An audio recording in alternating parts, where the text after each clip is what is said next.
お待たせいたしました。ただいまからフォーリンプレスセンターのオンラインプレスブリーフィングを開始します。私は本日司会を務めます事務局長の中筋です。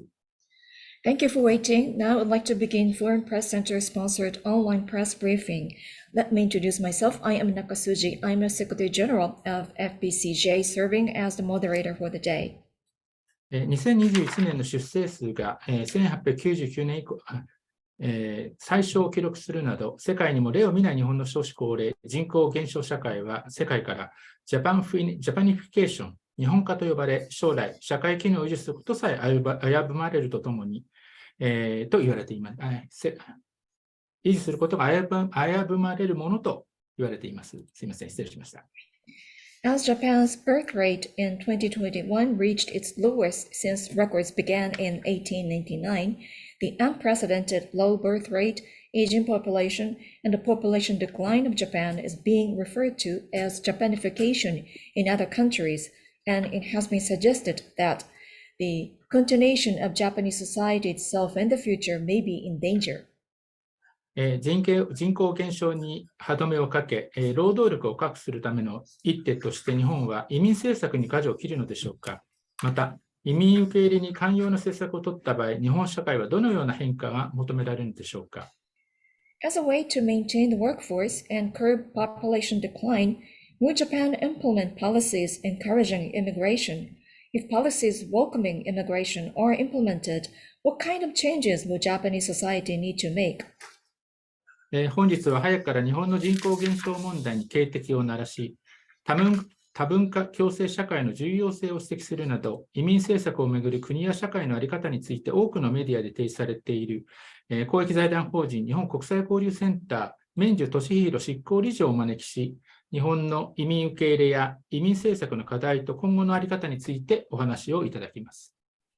Thus, we have invited today Mr. Toshihiro Menju, Managing Director and Chief Program Officer of the Japan Center for International Exchange, or JCIE, to discuss the current state of Japanese immigration policy. Mr. Menju was one of the first to warn of the issue of Japan's declining population and proclaimed the importance of multicultural coexistence society, and has suggested guidelines for immigration policy in numerous media appearances.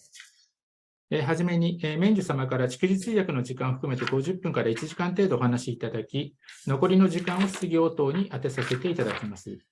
質問は外国メディアの方からお受けします。質問したい方はパソコンの画面下の Q&A から質問を書き込んでいただくか、手を挙げるのボタンで合図してください。Q&A の書き込みはブリーフィング開始後はいつでも可能です。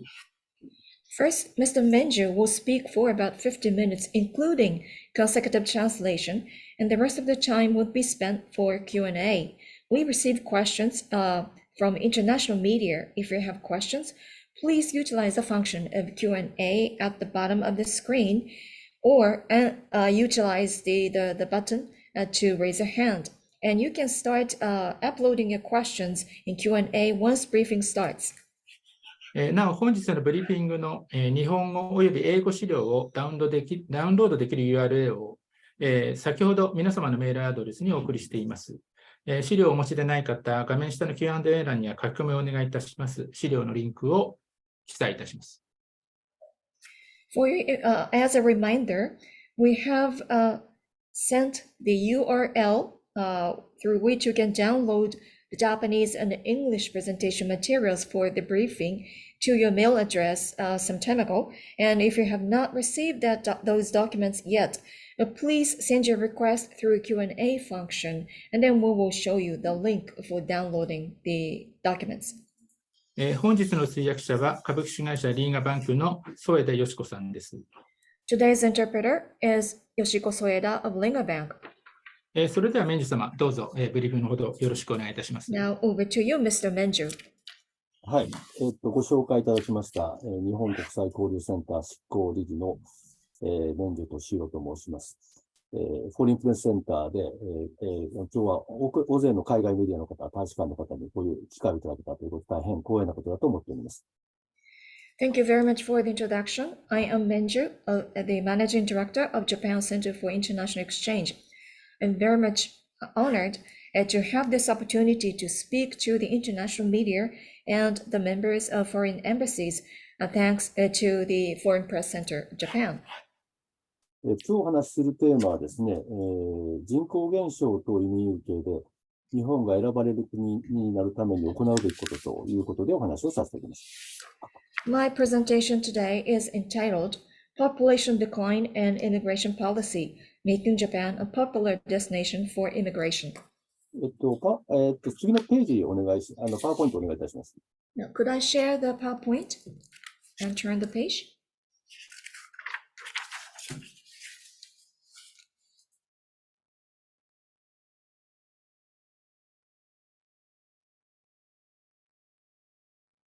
はい、ありがとうございます。というですね、タイトルでお話をいたしますが、人口減少についてはですね、今、中水さんからも日本の人口減少が深刻だという話がありました。昨年ですね、2022年、これ総務省の発表によりますと、日本の人口ですね、73万人減少したということです。で、東京もいよいよ、少し前のページに戻ってください。東京もいよいよですね、人口減少が始まったということが、昨年はですね、いよいよ東京も日本の人口減少が始まりました。First of all, talking about the population decline, as Mr. Nakasuji referred to earlier, in fact, we are faced with the grave situation. According to Ministry of Internal Affairs and Communication, MIC, in 2022, Japan saw the reduction of population by 730,000, and even in Tokyo, they started to see the declining population. Next page, please. ですね、日本のですね、将来人口ということで、これは厚生労働省の下部機関である、国立社会保障人口問題研究所というですね、国立社会保障人口問題研究所というところがありますが、それは日本の将来人口というのをですね、出しています。で、それをもとに私が作ったグラフですが、ですね、この一番左、ちょっと見にくいですが、2010年代の日本の人口減少ですね。10年間で228万人が減るという想定です。Now, talking about the projection of the population in the future, this is the graph based upon the data published by the Social Security and Population Research Institute, which is under the auspices of Ministry of Health, Labor and Welfare. And based upon that, I came out with this graph to project the future population of Japan. And as you see here, in during 2010s, in the first the decade of 2010, the population decline over 10 years was 2.28 million. はい。それがですね、2020年代になると、もう我々今2020年代ですが、一挙に2倍以上に増えてですね、500万人以上が10年で亡くなると。で、2030年になるとさらに加速して、700万人以上が10年で減少するという状況になります。And now it has been accelerated so much so that during the current decade, which we are in, there will be more than 5 million population reduction, followed by more than 7 million population decline during 2030s. それがさらにですね、ずっと続いていくということになるんですが、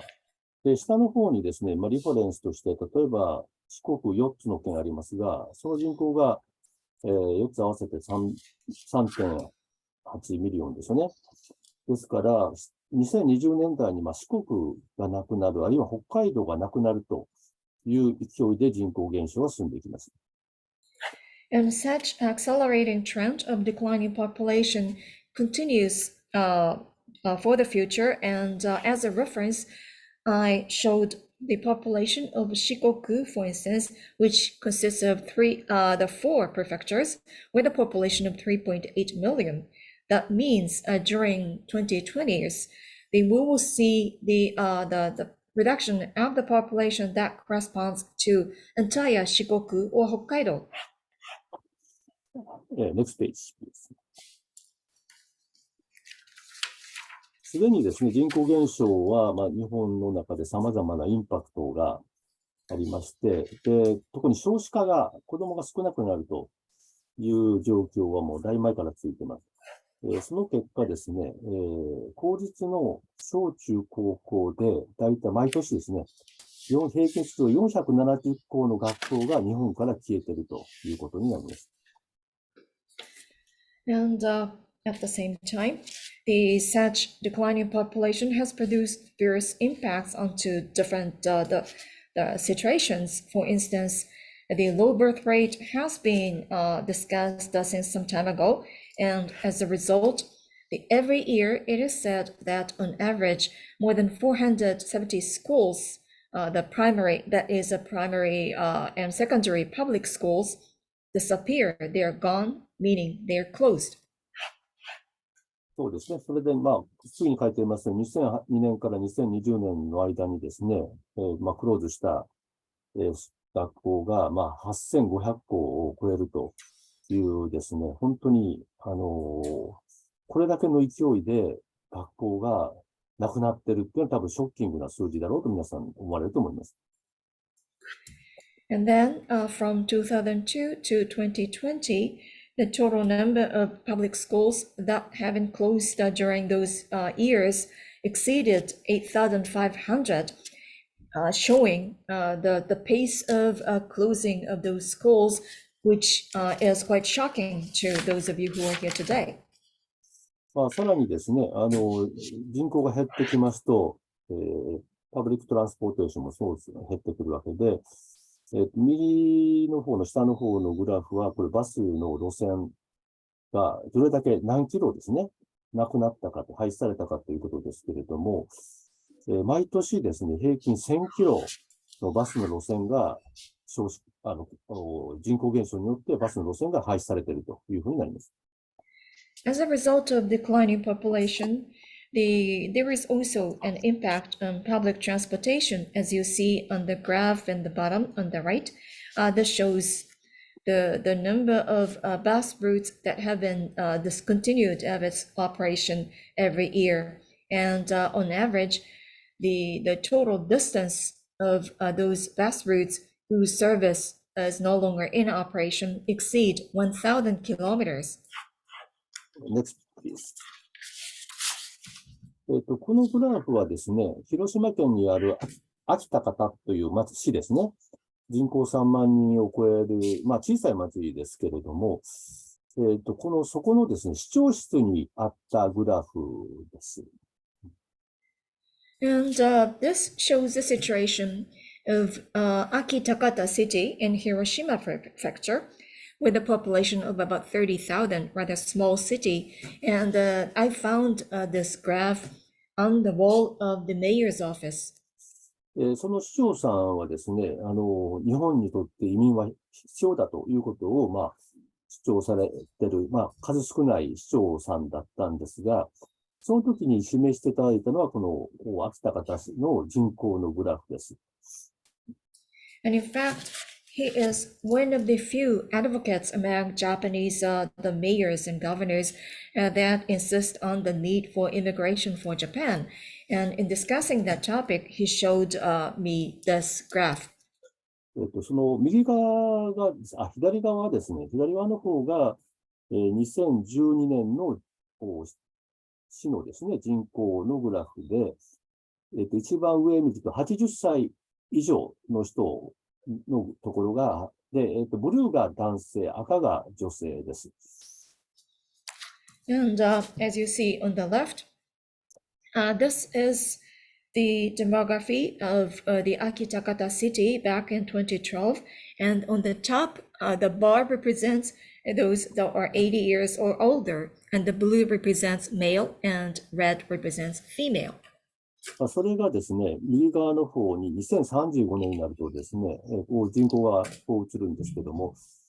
秋田方市ではですね、市の人口の一番多い年代が80歳以上になってしまうということですね。And now, moving forward, in 2035, by then, the largest cohort of the population of Akitakata city would be those that are 80 years or older. 問題はですね、その秋田方市という町だけがこうなるんではなくて、おそらく人口3万人以下の町、日本の町の、多くはですね、極めて多くが同じような人口構成になってしまうということですね。And this situation is not unique to Akitakata City. In fact, in the case of small municipalities in Japan with a population of 30,000 or less, the most of them, if not all, would see this kind of the population structure. Next, please. ですね、次はですね、日本もですね、もちろんその少子化ということで、政府は一生懸命ですね、いろんなことをやってるんですが、実はですね、それをやっても、成果がもう上がらないのが決定されているということを示すのがこのグラフです。In view of a declining birth rate, the government has implemented various measures, but now it is so clear that those measures are not producing any substantial outcomes, which is shown by this graph. ですね、これは、女性の人口のグラフなんですけれども、ですね、常識的に、一般に考えられるのは、下の方の0、9、10から19っていうのは、これは女性の年齢です。ですから、一番女性として子供を産む年齢となると、20から29、30から39、このあたりの年代が一番、子供を産む年代だと言えると思います。This is a breakdown of female population by age, and on the bottom at the graph is the age group of those that are plotted here, and thus we consider that those in the age of 20 to 29 and 30 to 39 are the ones that are most the productive, or in terms of the bearing child or children. それがですね、あと将来にじゃあ20年後どうなるかというと、今0歳から9歳、10歳から19歳の人が20年後には今の20から29、30から39の移動していきますので、そうするとそもそもですね、将来になればなるほど、子供を産む年代の女性の数が減ってくるわけです。And what happens 20 years from now? That means if we take a look at those in the age groups of 0 to 9 and 10 to 19, those are the ones that will be qualified as childbearing age. And as years go by, we see that there will be less and less female population that are considered to be childbearing age. ですので、出生率を上げてもですね、出生率が仮に上昇したとしても、そもそも子供を産む女性の数が減ってきますので、出生率を上げても実際の子供の数は増えないということですね。That is, even when the birth rate may improve, when the sheer number of female population is small, then the number of children that will be born would be also small. In other words, they will not increase. ですので、これがもう現実だということです。ですから、政府がやるですね、人口政策、いろんなことを子供の数を増やそうということをしてますが、現実には非常に政府が思うようにはならないというふうに私は思います。So this is the hard fact. Therefore, even when the government may consider and implement various measures to increase population and increase the number of children or improving birth rate, the measures by the government will not bear fruit and will not produce anticipated results. Next, please. では、じゃあ、ここで外国人の話も入っていきたいと思いますけれども、コロナの前までのですね、数字ということですが、一番、そうですね、右端を見ていただきますと、2019年です。で、2019年の数字で、上の赤い方の数字、20万2000人という数字がありますけれども、これが、外国人のネットの増加数です。で、2019年の下の方のマイナス55万人51万、5000人とありますが、これは日本国籍の人のネットの減少数です。Now, I'd like to move on to the foreigners in Japan. And this is a graph before COVID pandemic. And if you take a look at the graph on the right, that is 2019, the red represents foreigners. And as you see, there was a net increase of foreigners in that year by 202,000. Whereas in the case of the Japanese, which is represented in blue, there was a net decrease by 515,000. これを見るとですね、日本国籍の人間がもう本当にですね、きれいに減少を続けているということがですね、わかると思います。一方で外国人は、特に日本移民政策を取るっていうふうに政府は明確には言ってないですが、それでなくても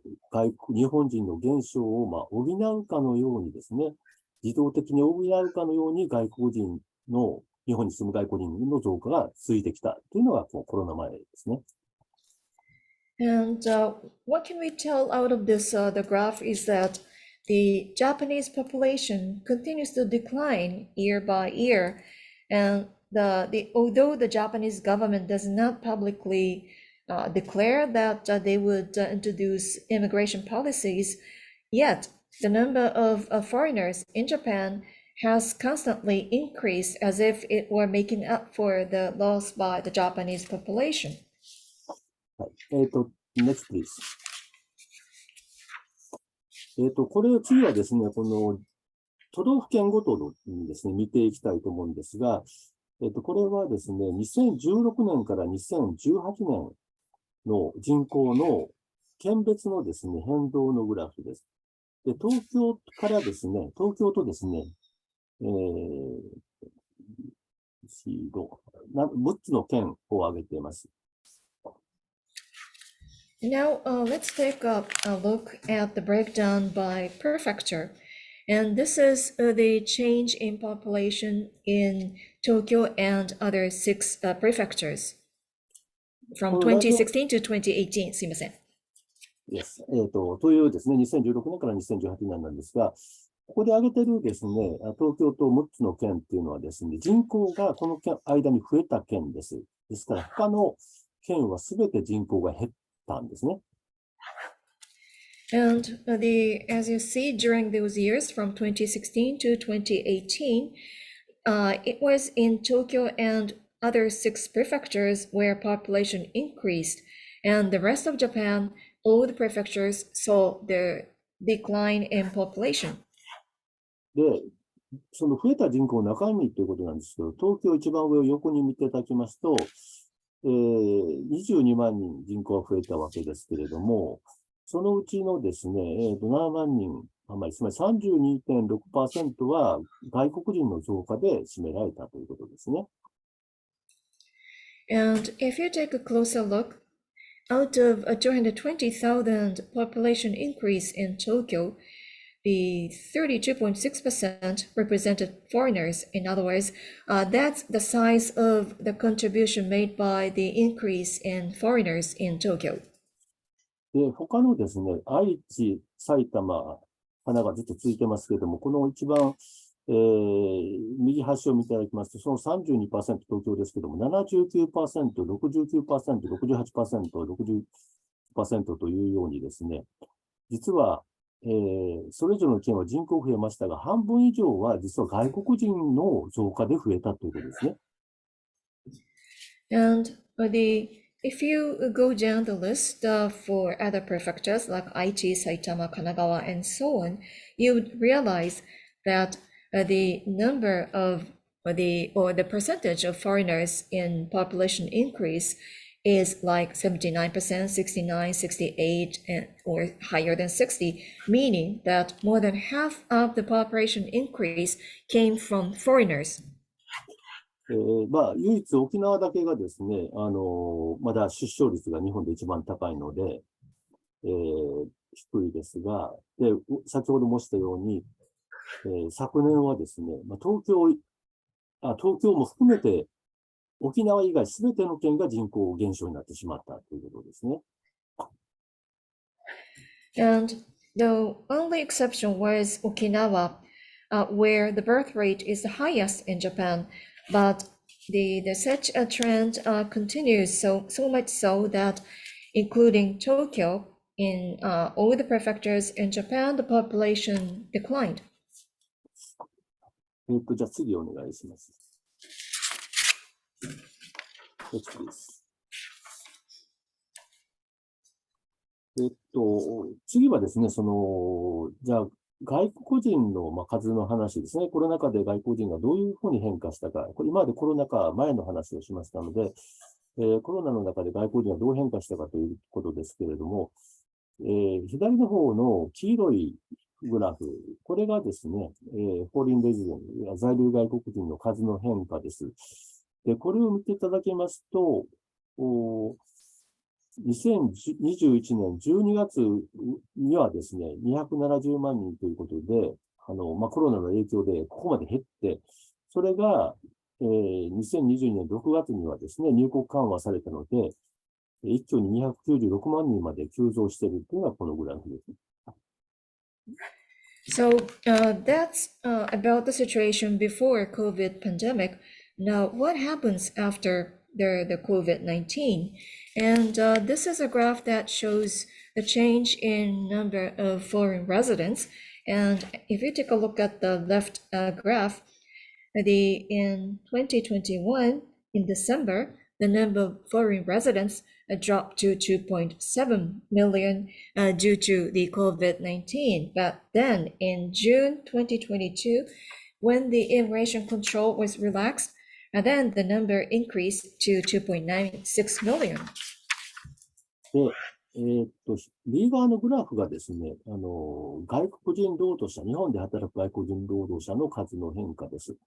でこれを見ると、COVID-19 があったにもかかわらず、外国人労働者の数は、減ることがなかったんですね。微増してるっていう形で、コロナの中で外国人労働者、入ってくる人たちが少なくなったにもかかわらず、実は外国人労働者の数は減らなかったというのがこのグラフです。Now, on the right, the graph shows the number of foreign workers, and even under COVID-19 pandemic, the number of foreign workers in Japan did not decrease, or rather saw the slight increase, meaning that under the pandemic, the number of incoming foreigners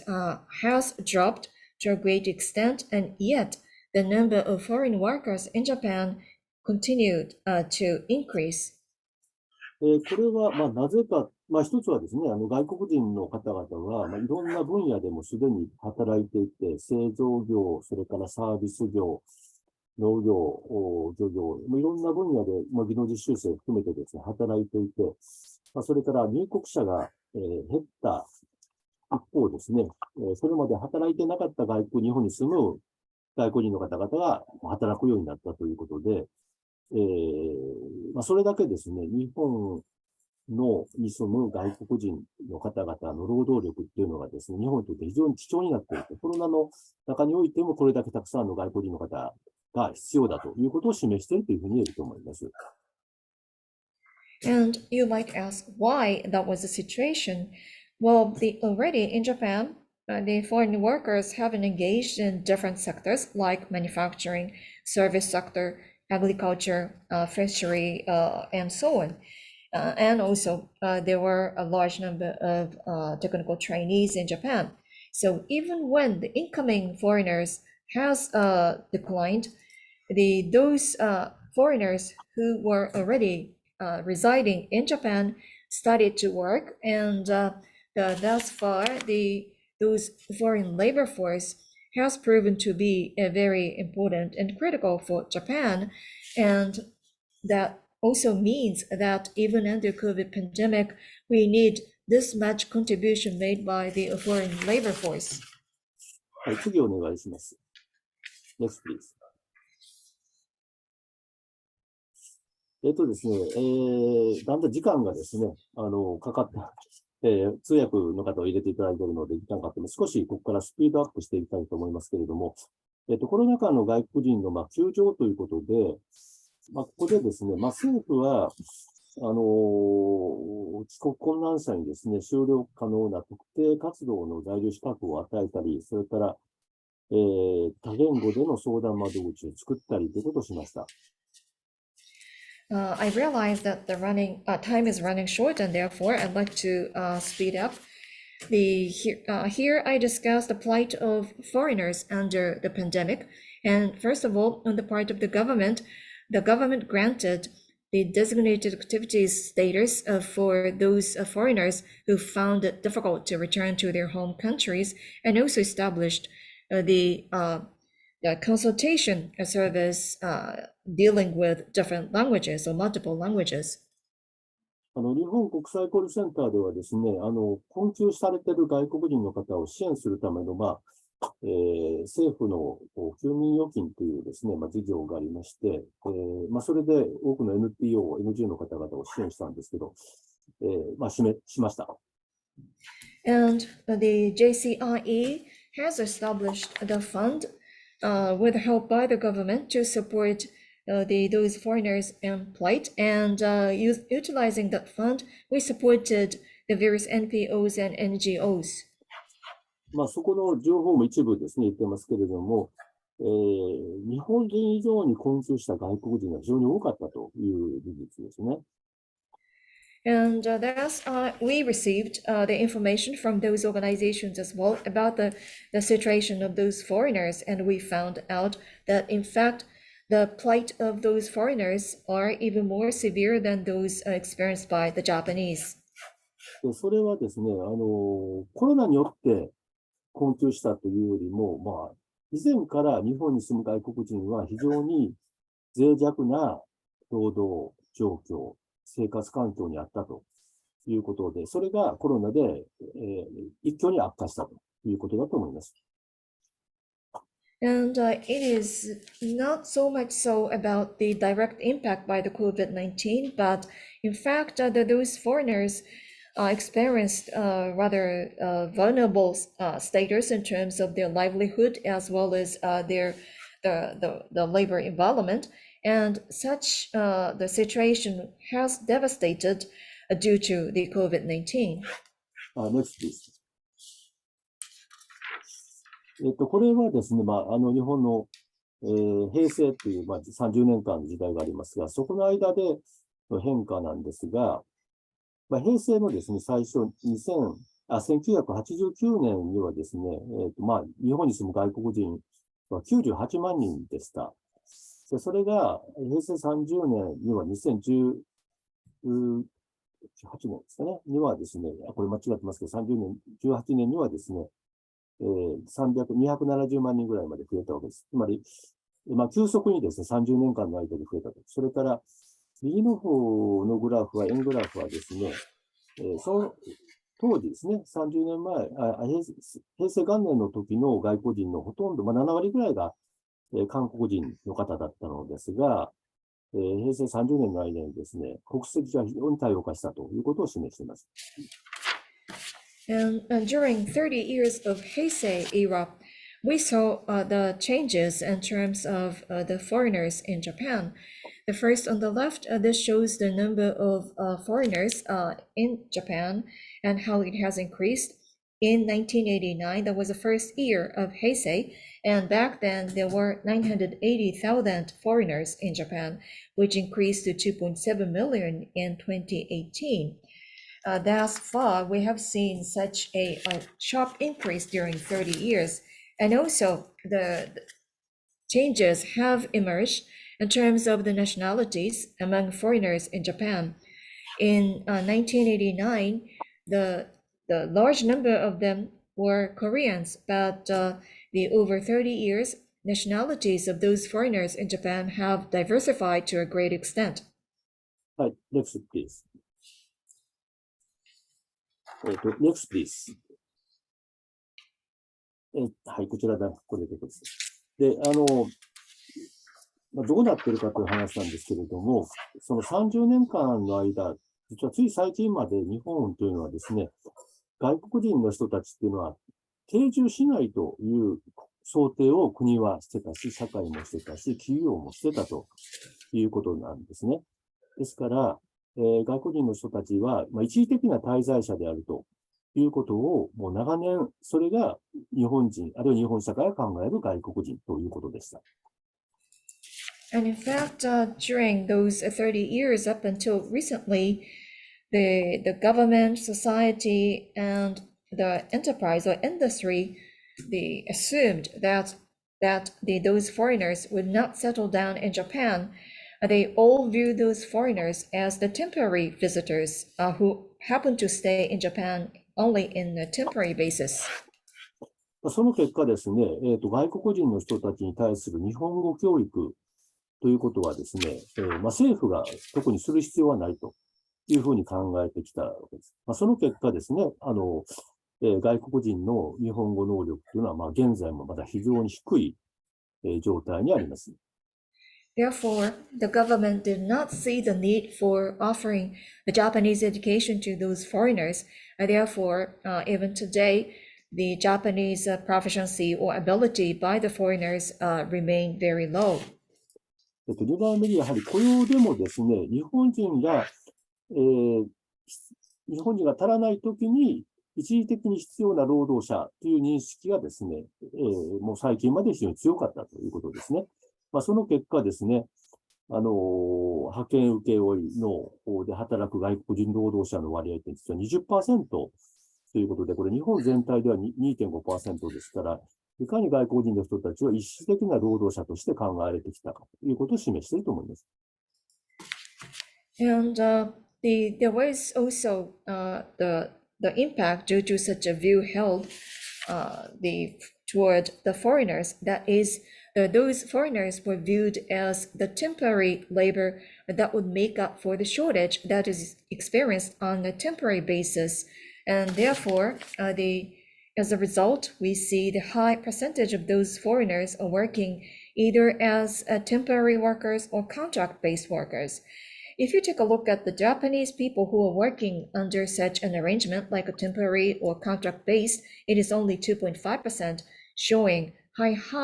high the percentage of those foreigners in such a status is. それから学校の教育もですね、定住するという想定がなかったので、外国人の子どもに対する教育もですね、非常に遅れてきたと。外国籍の子どもたちも日本の学校に通うことはできますが、もしドロップアウトしてもですね、そのままにされているようなこともあったということで、進学率が非常に低い。これはなぜかというと、日本語を十分に学べない外国人の子どもが非常に多いという現実があります。And because they are assumed not to settle down in Japan, the education of their children who are left behind, and therefore although those foreigners, the children can go to or enroll in the Japanese schools, even when they drop out, they will be just left as they are. And that is because of the insufficiency of the Japanese ability by those children of foreigners, resulting in high enrollment rate. ですね、このですね、日本語のレベルが低い問題、それから、労働がですね、不安定な状況、そしてその子どもたちの教育が不十分な状況、これはですね、実は3つ、連鎖しているわけですね。ですから、日本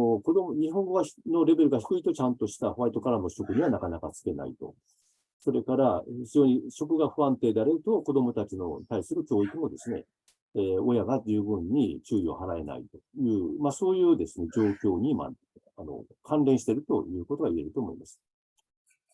And in fact, those three factors, namely the limited ability of the Japanese proficiency and the instability of their labor status and inadequate education of their children, they are all related with each other. That is, because their Japanese ability is limited, they cannot be employed in the white-collar jobs, and because their labor status is so unstable, their parents cannot afford to offer education opportunities to their children. はい、next please. Next please. ですね、ここは、じゃあ、ここも少し時間がない。next please. じゃあ、ここをですね、説明します。ですね、実はですね、とは言っても、実は2018年に政府の政策が大きく変わったということをですね、今からお話したいんですけれども、今申し上げたように、外国人の人たちは定住しないという想定だったんですが、それが大きく変わったのは2018年です。And from here on, I'd like to mention the fact that actually in 2018, the government policies have made a major transformation. I mentioned earlier that the government viewed those foreigners as those that are staying in Japan on a temporary basis would not settle down, but that view was changed drastically in 2018. 2018年のですね、この変化というのは、特定技能が創設されたことは皆さん、多くの方はご存知なんですが、実はそれ以外にですね、実は大きな変化が起こってるんですね。You might be aware of the fact that what is called the special skilled worker category was newly established, but in addition to that, there were other changes in this year. 一つはですね、その出入国在留管理庁が新しくできたということです。で、ここではですね、在留支援ということが一つ新しい仕事になりました。And the one of such changes has to do with the establishment of the Immigration Services Agency, and that they started to offer the support and management of the foreign residents. それからその年にですね、総合的対応策ですね、外国人の受け入れ強制のための総合的対応策というのが、多くの省庁でですね、外国人が定住するという想定の事業がこの年に同時に始まります。And at the same time, in that year, many ministries have started to assume that, in fact, many foreigners are going to settle down in Japan, and therefore they introduced the comprehensive measures for acceptance and coexistence of foreign nationals. それが次に説明しますけれども、外国人との共生社会の実現に向けたロードマップというですね、中長期の外国人の受け入れについての、ロードマップができた。で、これは昨年ですけども、それができました。Then last year, the roadmap for the realization of a society of harmonious coexistence with foreign nationals was issued, which include the views toward on the medium to long-term basis. それは最後ですね、この日本語の教育なんですけれども、今までボランティアに依存している日本語教育、これまだ完全にそこから脱却できてませんけれども、私も実はその委員をしておりますけれども、すべての市町村にですね、その日本語教育の指針をですね、ガイドラインを策定を求める。それから企業が、外国人を雇用する企業が、人にとってですね、要はですね、外国人に対する日本語の教育を与えるということを配慮する必要があるということ。それから、かなり高いレベルの日本語の最終的な目標ということをですね、つい最近ですけれども、昨年の11月決定しました。And the lack of education,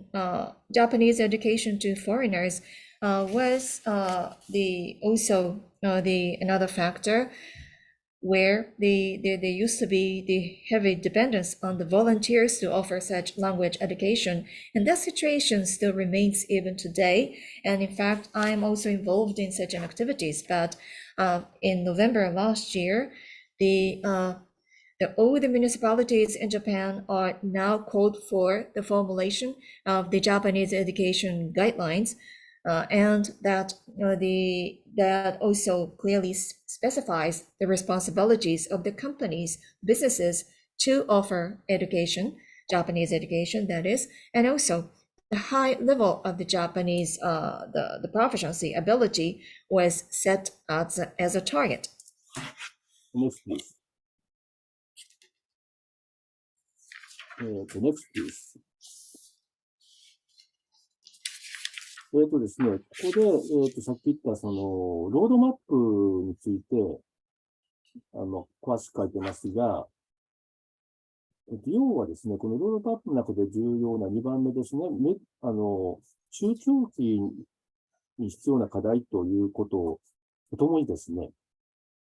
この中でライフ、3番目ですね、2番目の3番目。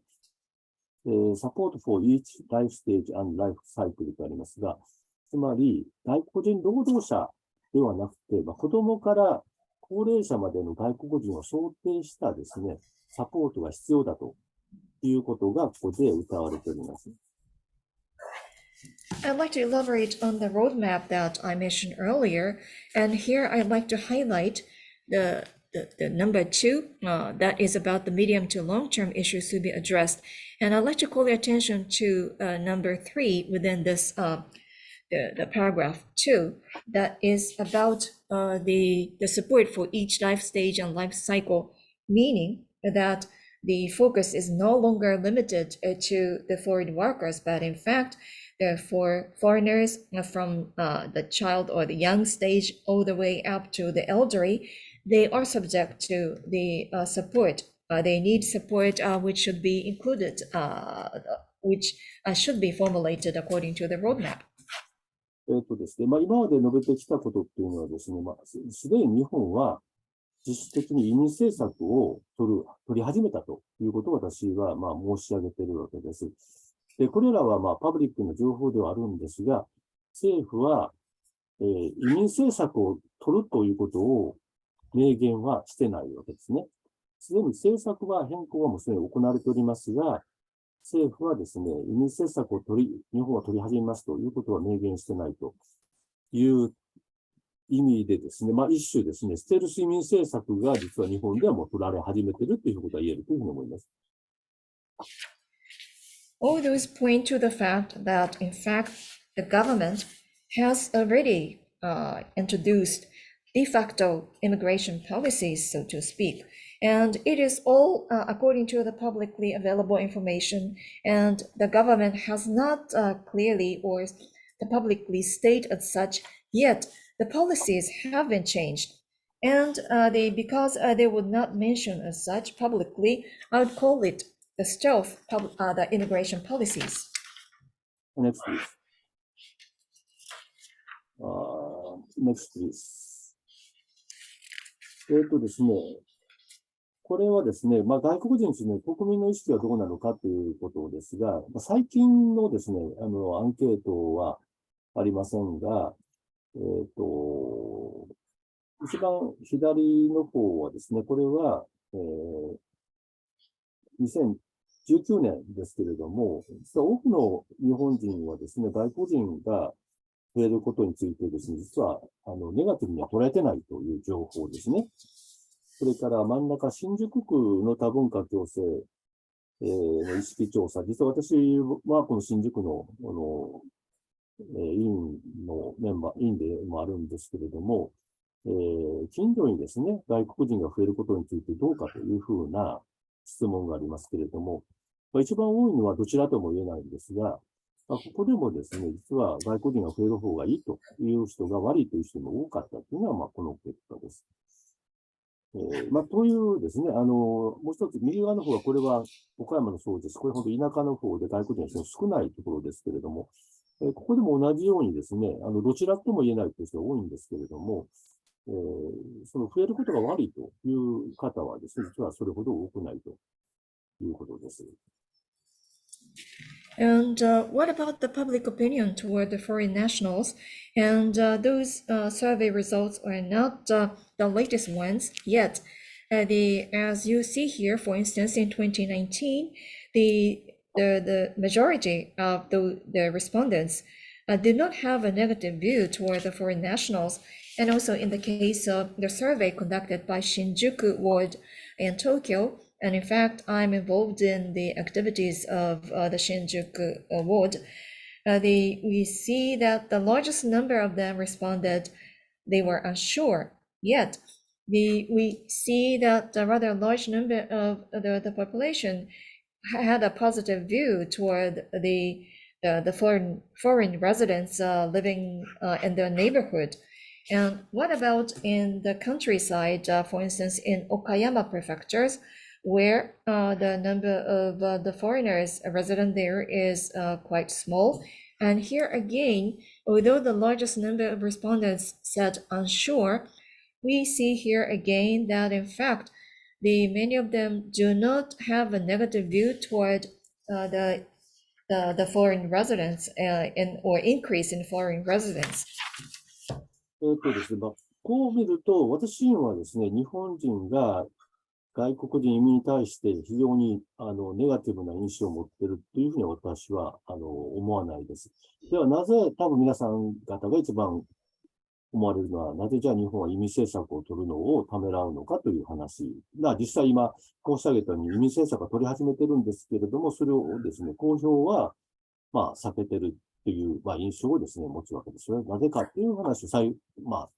次にお話します。So, based upon those surveys, I conclude that the Japanese people do not have negative views toward the foreigners. And then you might ask why. Japan is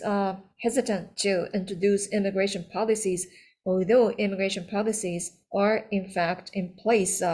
the kind of de facto or stealth immigration policies, that is, at least they will not mention publicly. And then I'd like to explain lastly why that is the case. Next, please. Next. こうですね。ですね、これはちょっと、要は政治的な私は問題だというふうに思っています。I consider that as a background to that is the political factors. 一つはですね、実は移民についての定義、議論というのはですね、かつて日本ではですね、されてたんですね。こ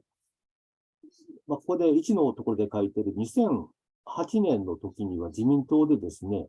英語で Open the Country for Workers と Proposal of Japan Style Immigration Policy ということで、そういう議論があって、そういう提言が実は2008年までは議論されて出されてました。And in fact, there used to be discussion within political circle about immigration, for instance, as you see here, in 2008, what is called the Open the Country for Workers proposal of the Japanese or Japan-style immigration policy was proposed by LDP. ところがですね、ご承知のように、2009年にですね、自民党が敗れて民主党政治になります。で、民主党はその時ですね、政策として、外国人のですね、永住する外国人の地方参政権をですね、政策として、提唱するわけです。But then in 2009, the LDP lost an election and there was a change in government and the Democratic Party of Japan became a ruling party. And then they advocated the extension of local voting rights to permanent residents. And that became the issue of debate. ところがですね、それに対して自民党は非常に反発するんですね。自分たちは野党になった時にですね、与党である民主党のこの政策に対して、非常に反発をする態度、絶対反対という態度を自民党は取ります。But then the LDP, back then opposition party, strongly opposed to such a proposal. で、その後ですね、実は起こったのが、2010年にですね、領土問題、日本と中国、それから日本と韓国の領土問題が2010年、この時ですね、2010年に、日本と韓国、日本と中国の間の領土問題が非常に悪化するということがこの後起こります。But then in 2010, the territorial issues with China and Korea emerged. その結果ですね、一部の議員がですね、外国人に地方参政権を与えると、日本のその一部の地域がですね、そういう外国人、中国系の人たち、あるいは韓国系の人たちに乗っ取られるんだという議論が、いう人たちが出てくるわけですね。As a result, some of the members of the parliament started to argue that if the voting rights are offered to a foreign resident, then some regions, the local areas may be taken over by the Chinese or Korean affiliated people. その後ですね、さらに、対中関係、対韓関係は悪化しますので、ヘイトスピーチということが全国で起こるわけです。And then the relationship against China and Korea aggravated, and we saw the eruption of the hate speech throughout the nation. そ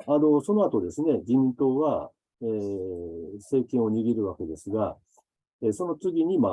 時に、安倍政権というですね、非常に保守的な政権ができたということで、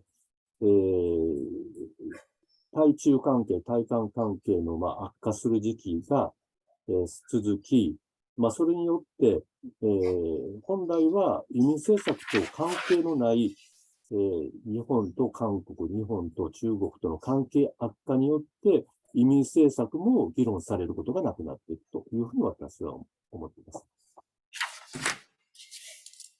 But then LDP came back to power, and then the very conservative Abe administration was inaugurated, and the aggravated relation between Japan and China and Japan and Korea continued under that administration, and therefore the immigration policies and issues which have no relevance or which are not directly related to the relationship with China and Korea were no longer taken up as a topic for discussion. 安倍政権になって、ただ人口問題はこれ非常に重要な問題だということで、2012年にですね、安倍政権は、50年後にも日本の人口を1億人を維持するという、声明というかですね、それをもう重要なテーマとして掲げます。In the meantime, under Abe administration, the population issue was considered as one of the focal issues, and therefore, in 2012, they advocated that we should maintain the 100 million Japanese population even 50 years from that time on. その結果、できたのが、地方創生という、ことで、全国、各地域にですね、産業を促進することで人口移住しようという政策が取られたんですが、その時にはやはり移民政策については全く触れられなかったということで、今まで来ているわけです。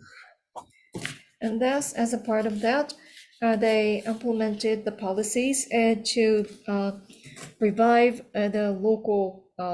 economies, and thus in the local industries were encouraged and promoted, but in the context, immigration policy or immigration the issues or measures were not referred to. 最後にこのページ、一つ前のページに戻っていただけますか。はい、最後ですね、私、今回のテーマですけど、選ばれる国になるためにということですけれども、一つ目はですね、やはり政府はですね、明確に、すでにもう始めてるわけですから、移民政策をすでにですね、行っているということを明確に述べるべきだと思います。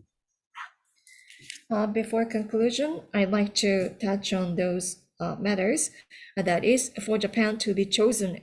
destination, first of all, the government should publicly and clearly state that the Japan has already implemented the kind of the immigration policies.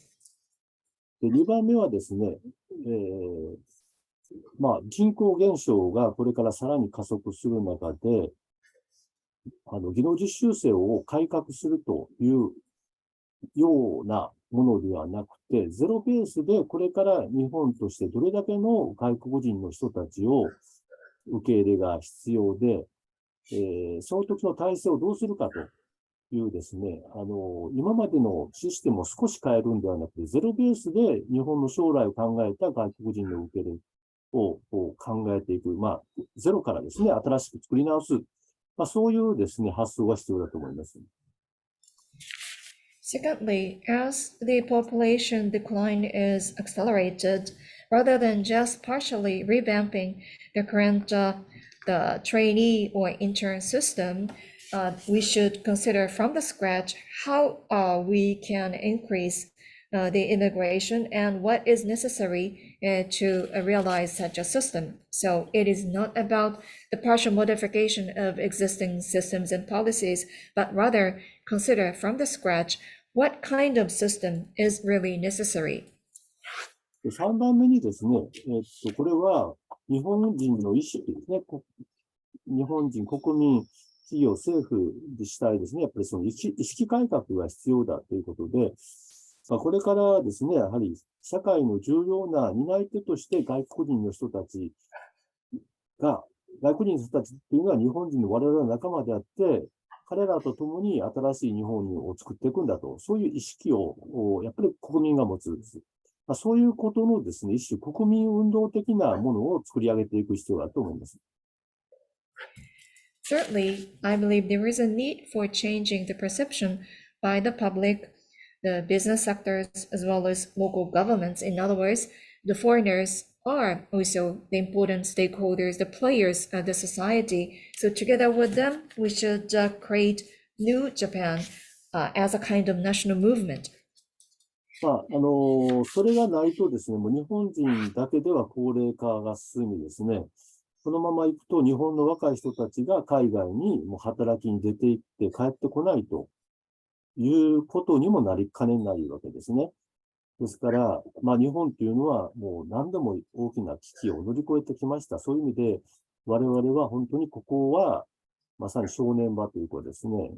新しい日本をこれから作っていくっていうステージにあるというような理解をしないと、日本の将来というのはですね、本当に縮小し、衰退していく。ですから、ここで、我々の、移民ということがタブーということであれば、それを乗り越えていくということがもう必要なステージに来ていると思います。Without that, the Japan alone cannot stop the continuing aging society, and the Japanese youth would seek for opportunities outside of Japan, and they will never come back. So Japan has overcome a serious crisis again and again in the past, and I would say that this is another one where we are faced with make or break kind of the moment. And in other words, the whether we can create new Japan or not, that's what is at stake. Without that, Japan will continue to decline. And therefore, if it is necessary to change the awareness or perception about immigration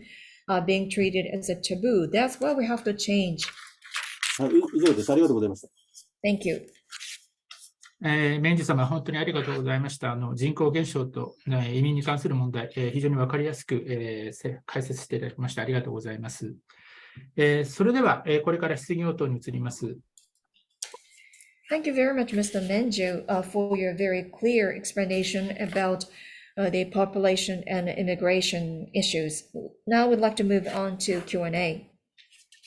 質問がある方は外国メディアの方からお受けします。画面にある Q&A 機能を使って質問を書き込むか手を挙げるのボタンで合図をしてください。私が示した方は所属と名前を述べてから質問してください。We take questions from foreign media. If you have questions, you can either upload your question through Q&A function or use the raise a hand function. and wait until I call your name and then state your name and affiliation before stating a question. それでは初めに事前に質問いただいていた方、質問を紹介いたします。And I'd like to first take up the question that was submitted to us beforehand. 中国の環球時報の新州ピン記者からの質問です。This is a question by the journalist of Global Times of China, Xu Ping-xin. 日本語で書かれているので、日本語でこのまま読みます。Let me read out the question in Japanese because it was written in Japanese. 日本はさらなる移民の受け入れに対して国民の反対が強いように思いますが、その理由を教えていただけますか。これは19ページのところで、メンジュさんからはそうは思わないというところありましたけれども、一応こういう質問が来ているので紹介いたします。It appears that the Japanese are they're showing the strong opposition to the receiving more immigration, but if you can tell us the reason why. Well, Mr. Menju mentioned earlier in his presentation on page 19 that there is not necessarily the negative view among the Japanese public, but Mr. Menju, please. ですね、日本人の外国人に対する認識っていうのはですね、それほどネガティブにもポジティブにもずっと私の感じでは変わってないと思います。ただ逆にですね、ネガティブな部分が増えてるとすると、それ実は技能実習生が増えてることが一部で影響しているというふうに思います。Well, talking about the perception held by Japanese toward the foreigners, I would not say that there was not a major change gearing toward more negative or the positive, but if the negative views have relatively increased, it may have to do with the fact that the technical trainees have increased. 技能実習生は現実的には日本人が若い人たちがしない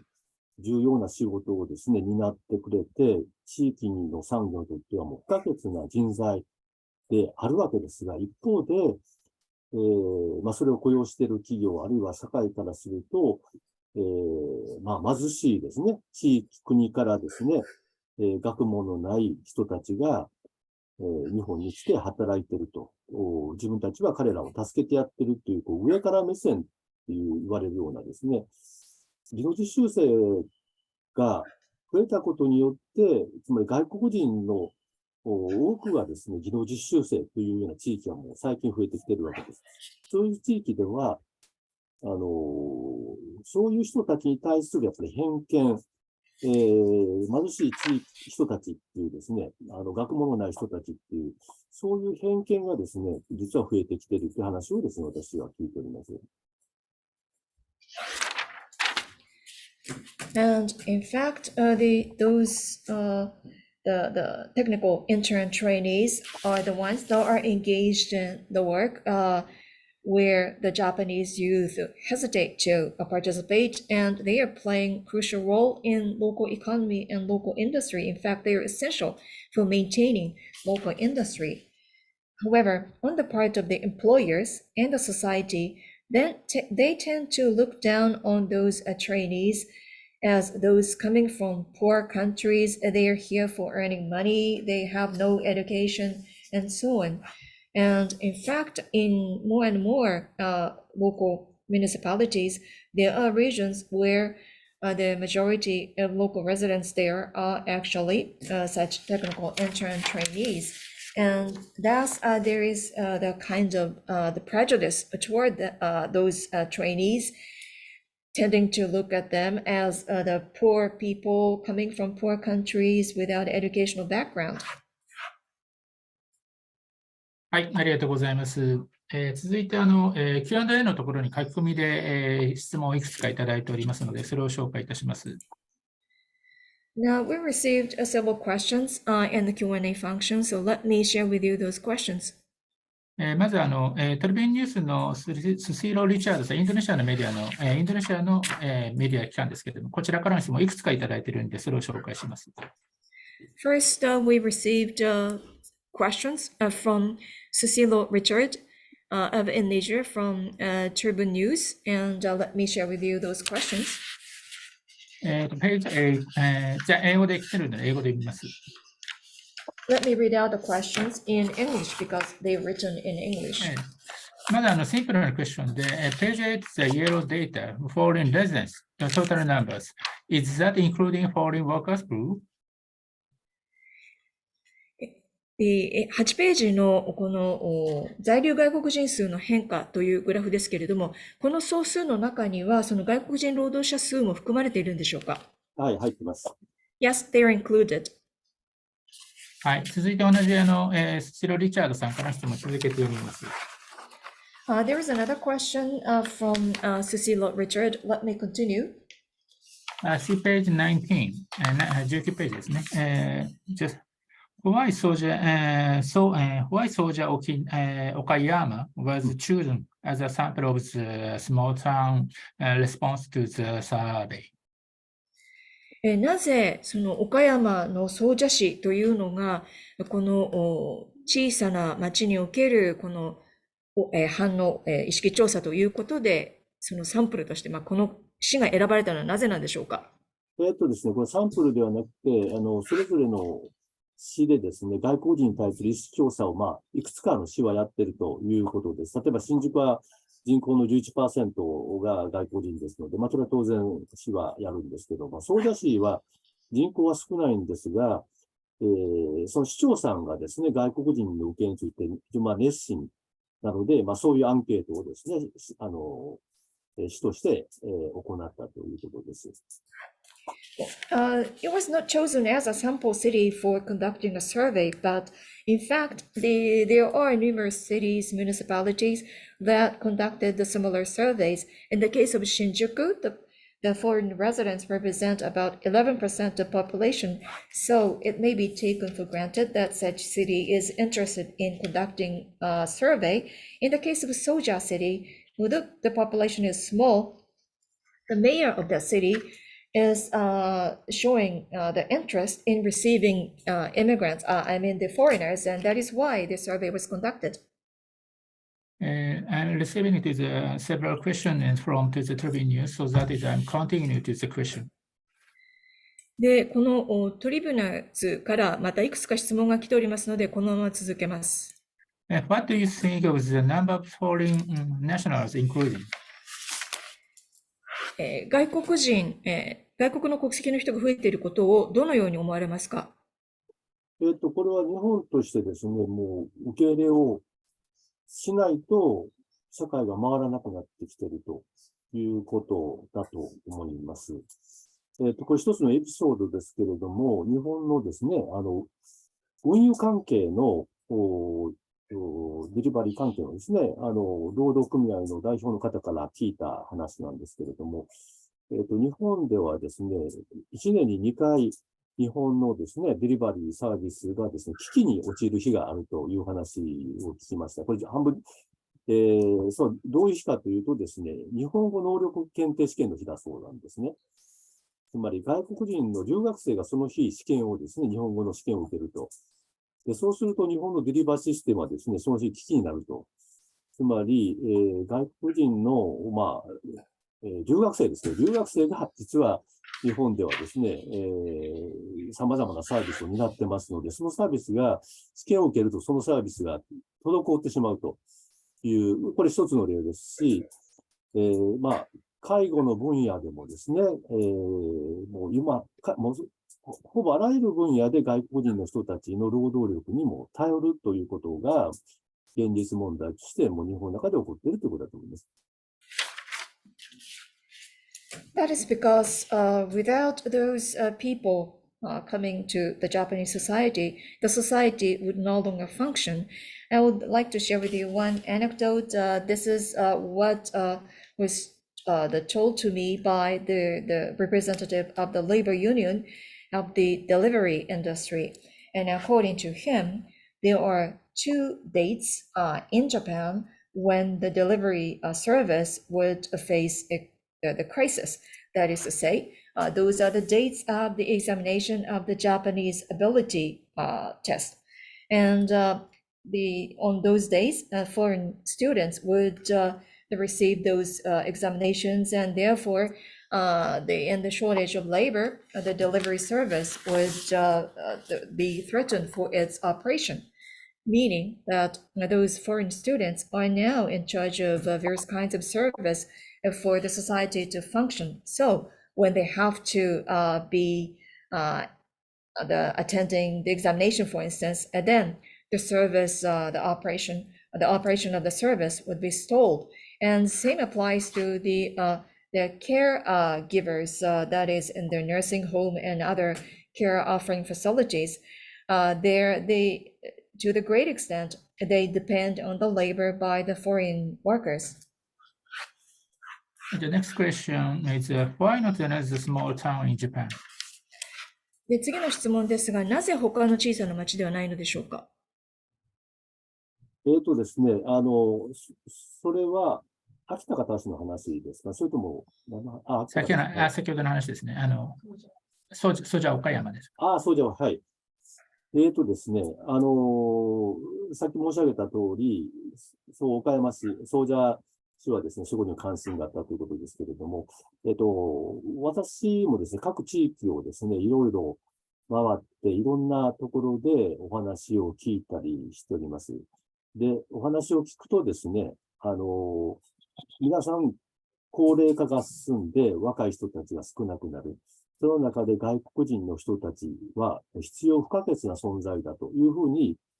おっしゃる地域が非常に多いです。日本人だけで将来やっていけると思っている地域の人はですね、ほぼいないです。ただ一方で、高齢者を中心に外国人に対する非常に保守的な、意見を持っている人たちも、一定数いると。で、彼らが期待するのは、やはり政府が明確な態度を示してほしいという自治体の方が非常に多いです。ですから、本当は外国人の人たちを、自治体もしっかり受け入れをしてやりたいんだけど、政府が中途半端な態度なので、自治体としては動きづらいという方が非常に多いです。Well, I assume this is a question about Soja City. As I said earlier, the mayor of that city is greatly interested in this topic. But in fact, when I visit various parts of Japan and talked with those concerned, all of them would say that they are faced with aging society with less and less youth population, and therefore the foreign labor is essential in many of those the municipalities, and if they are to rely on the Japanese workforce, there is no way that they can maintain their operation. On the other hand, mainly the elderlies, they tend to be conservative toward foreigners, and therefore those municipalities across the board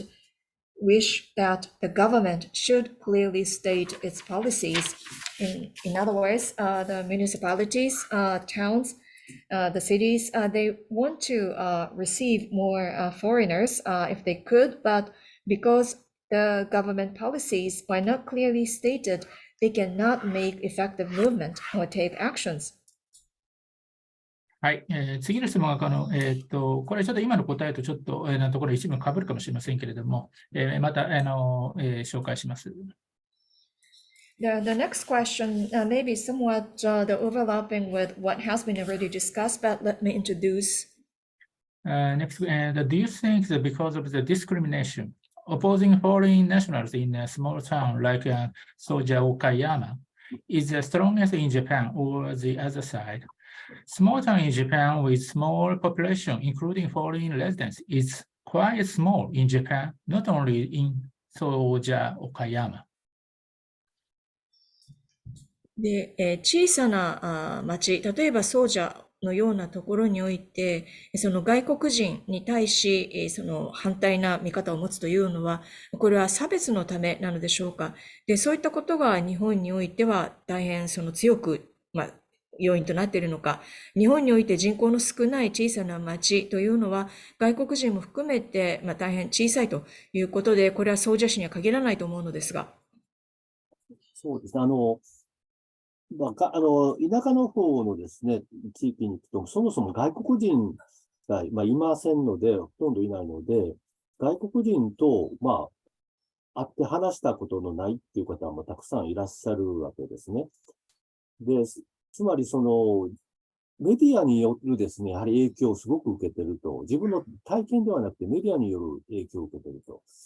で、移民ということについて言うと、メディアで報道されるのはヨーロッパで、の問題だとかですね、犯罪の問題だと。そういうネガティブな情報を、受け取ってるという可能性が非常に高いと思います。で一方、実際に外国人の人たちと交流する機会のある人たちっていうのはですね、基本的にポジティブに、見るっていう傾向、日本ではあります。ですから、そういう意味で、地方ではそういう外国人と触れ合う経験が非常に少ないので、なかなかネガティブなところが、残ってるということだと思うんですけども、ということを逆に言うと、そういう交流の機会をどんどん広げていくような、そういう政策を取っていけばですね、日本人はもうそのネガティブな印象を持っている人が絶対変わらないというものではなくて、私はそれは変わっていくものだというふうに思っています。Well, in the case of the rural areas or countryside, to begin with, there aren't the foreigners, or there are scarcely no foreigners in those municipalities, and therefore, many of the people have never encountered foreigners.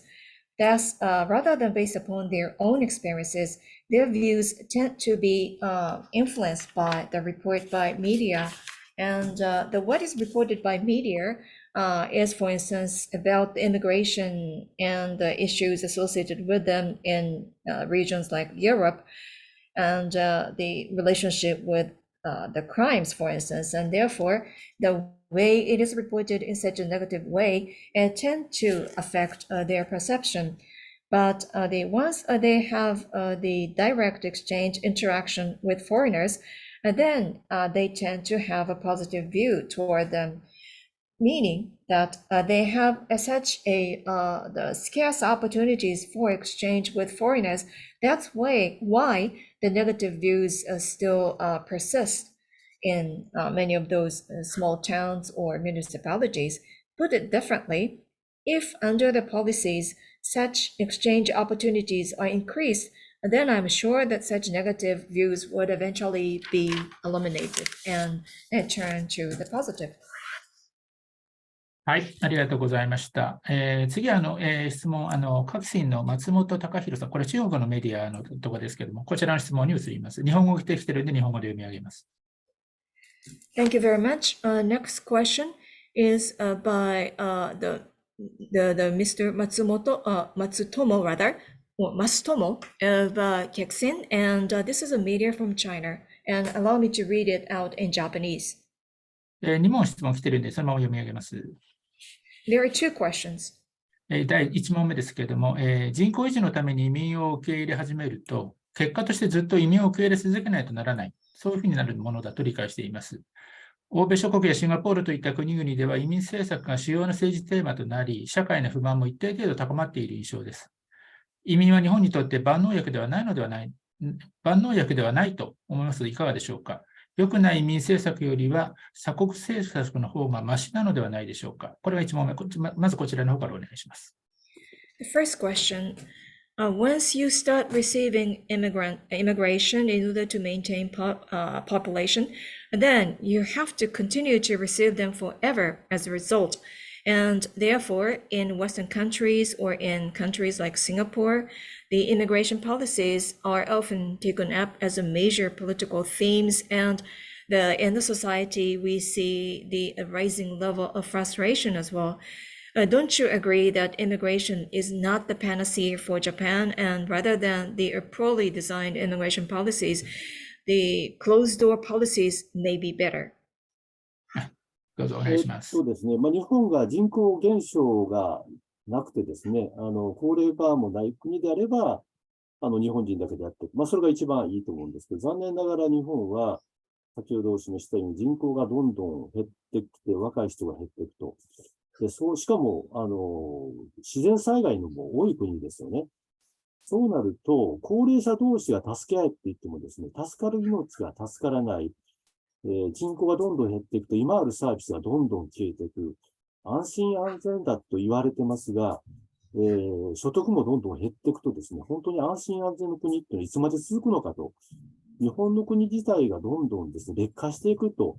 いうことをですね、やっぱり想像する必要があると思います。まずですね、はい。Well, ideally, if the population were not decreasing without aging society, then we may be able to manage and handle the situation by Japanese alone. But as a fact, the population continues to decline, and the youth population is also on the decline. And then at the same time, Japan is prone to natural disasters, and in case of such natural disasters or other events, even when the elderly try to help with each other, those lives that could have been rescued may be lost. And also the country that was once considered as safe and secure, when the income is also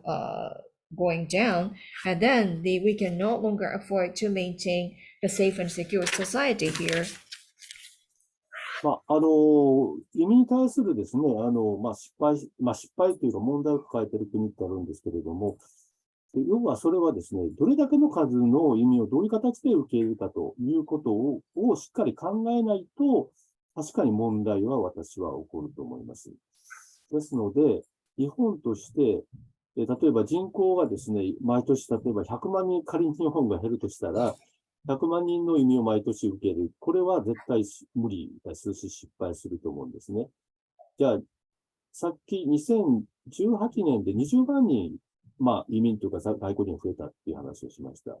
で、20万人程度であればですね、それほど問題はないですし、でも人口減少を補うには至らないんですね。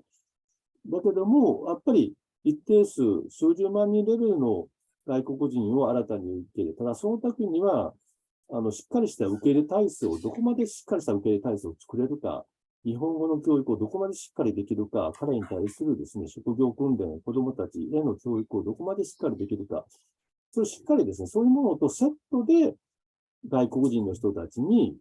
を一定数ずつ毎年受け入れしていくということをするしかですね、これは、方法がないし、とりあえずそこまでやります。Well, there are countries that are faced with immigration-related policies. That is because without the plan for receiving how many immigrants in what way, without such a design or plan, they would encounter such issues or challenges. Suppose that Japan wants to receive 1 million immigrants every year. That would be impossible. That is doomed to fail. But I mentioned earlier that on 1 year, there was a net increase of 200,000 foreigners. And that level of the inflow of foreigners, that is quite manageable, although it is not sufficient to make up for the decline in population. That could be manageable provided that Japan comes up with a clearly defined system and arrangement to receive them, including the education for their children, as well as vocational training, the Japanese education for them as well. And once such a system is fully established, then we may be able to receive a certain number of foreigners into Japan. それと、ドアを閉ざしたら入ってこないんじゃなくて、結局、日本の社会が労働者を今後も必要としますので、そうすると、観光ビザで入ってきた人が働くようになるとかですね、違法な外国人労働者が結局増えてくるということになるわけです。つまり、日本社会がやっぱり人手不足を社会として必要なので、国が制度としてなければ、違法な人たちが結局増えてしまうということであれば、正式な制度をしっかり使うべきというのが意見です。And what if we close the door to outside world for the foreigners? It doesn't mean that with that the inflow of foreigners would be stopped. That is because still Japan sees the need for workers, and therefore those foreigners would come to Japan with the tourist visa and then will be engaged in work as the illegal illegal workers. That is to say, when the labor shortage still remains, then there will be those that would consider the way to bypass the law and increase the inflow of such illegal workers. So to prevent that, I believe we have to start with the formally established system that is the defined and clearly designed.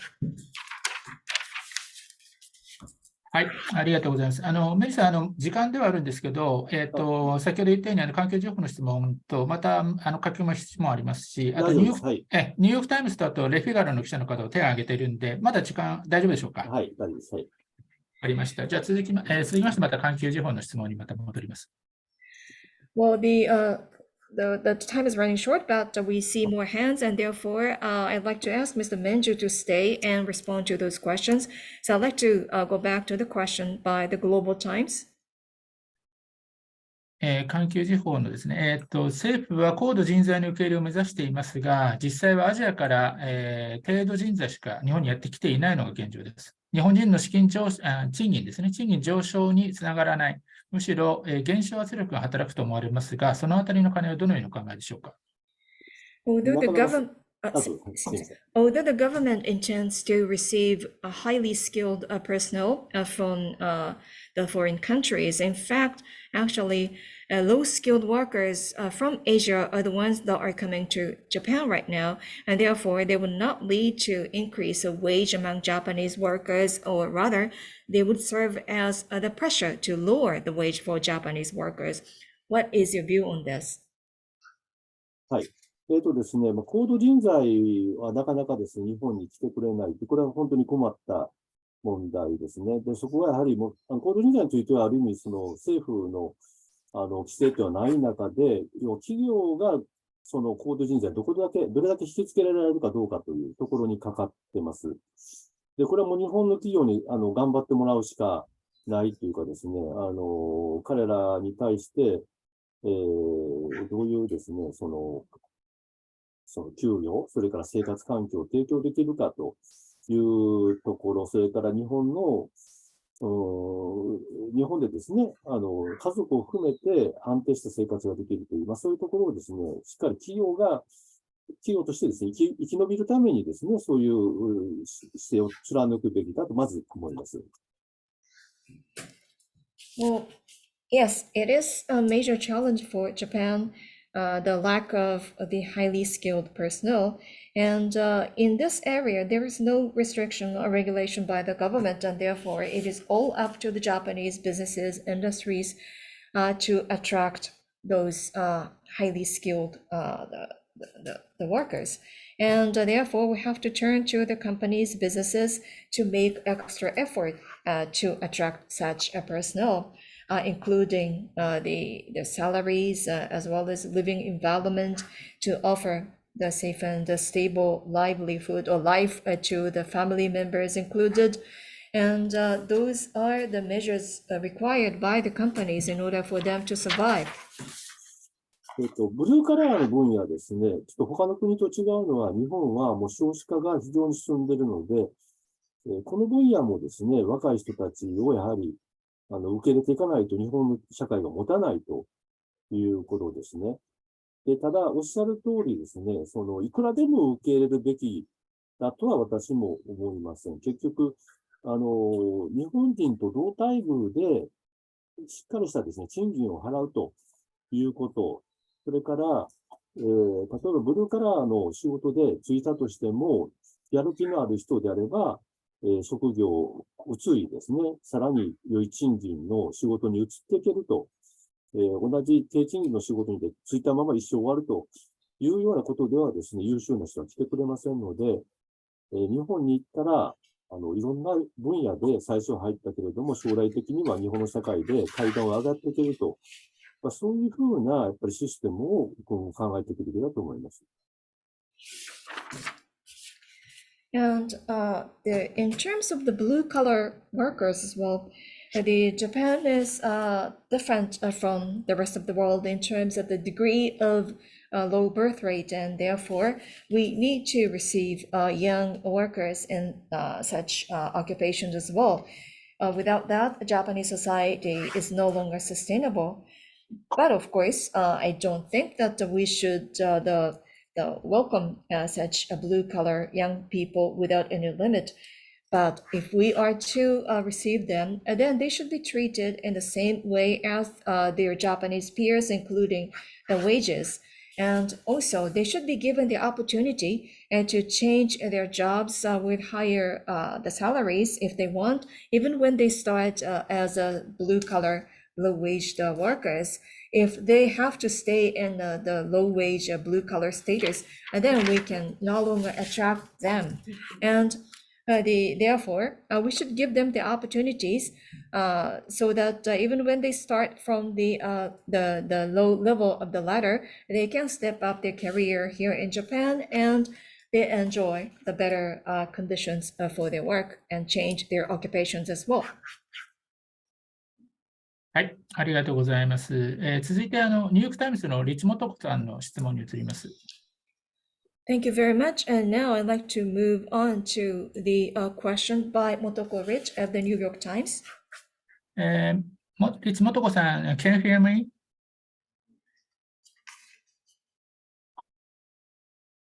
リチモトコさん。ちょっと反応がないので、それでは続いてレイ・フィガロの、アーノルド・レギスさんの方にまず移ります。There is no response from her, and therefore I'd like to move on to the next person from Le Figaro of Mr. Arnold Regis.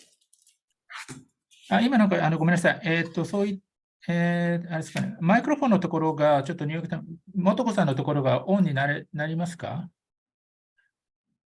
Motoko-san, can you unmute your microphone?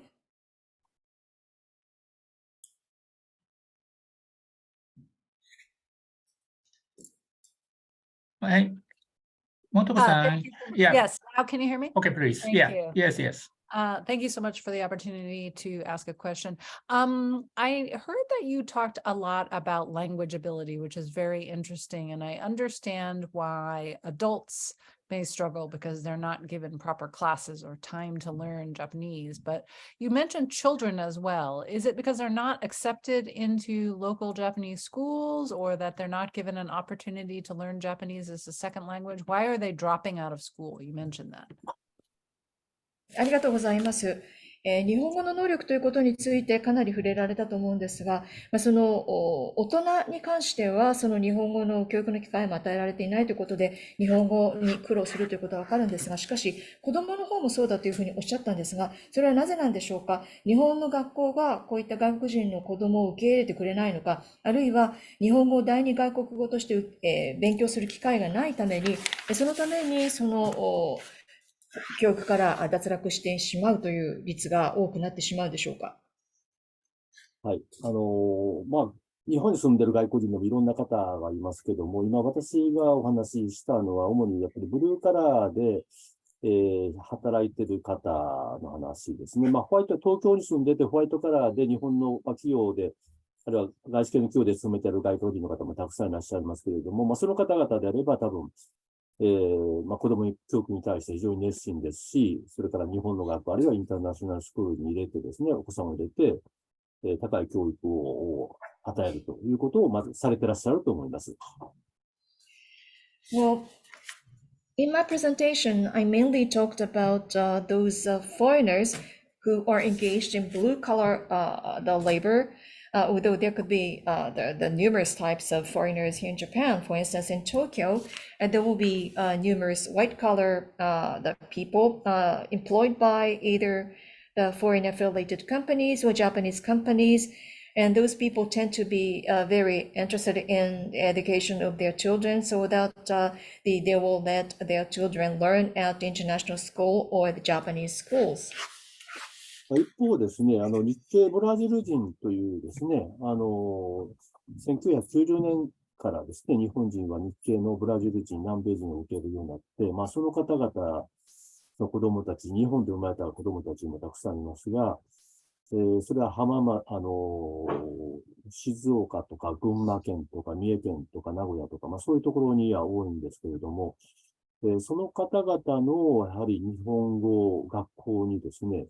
日本の学校で十分ついていけない子どもたちが非常にたくさんいるというのは事実です。In 1990, Japan started to receive the Japanese, the Brazilians, and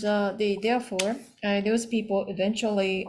bore children, and the children born in Japan, they included, there are many of them in prefectures like Shizuoka, Mie, Gunma, or Nagoya, the city like Nagoya. And in many instances, those the Brazilian children cannot catch up with, or cannot the maintain, cannot stay in the schools, the Japanese schools cannot catch up with the education there. それは両親も安定した仕事についていないし、生活が困窮している人たちが非常に多いということが理由で、それから日本にはですね、30以上のブラジル人学校というのがあって、